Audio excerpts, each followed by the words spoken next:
Idol, magsilot muna tayo. Oh. Ito. Wow. Mababa lang. Oh. Yan. Oh. Ito yan ka na, Udil. Kunin na natin to. Sabaw. Sabaw na to. Oh. Yung baba lang ng niyog. Oh.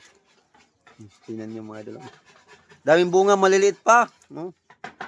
Sunod pag ano natin, maraming. Yun. Oh. Maliliit pang bunga. Ngayon, kukunin natin itong isa. Ito. Wow, sarap to. Dito lang yan mga idol. Kung taga Samar ka, ano ini? Oh, di ba? Oh. Pinanglan, may dakit. Pag taga Samar kita, pero makita ni may dahil suga dini. Ano yung tawag ini? Lubi ito, niyog. Di ba? Tapos may mangga pa din mga idol. Waray bunga. Ano? Nabubulot ito. Ayan. Ito ang udil ini, didi. Bili nga lang ni Wadi Udil. Tumano na.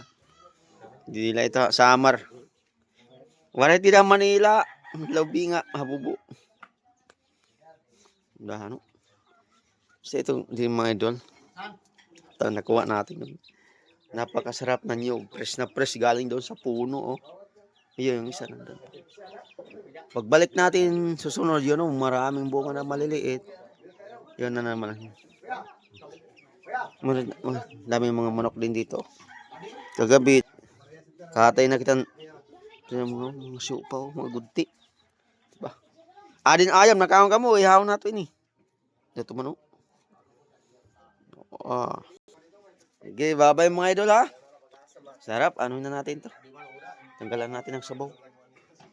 Wow, sarap ito. Salamat mga idol. Bye-bye. Namilit payag udah.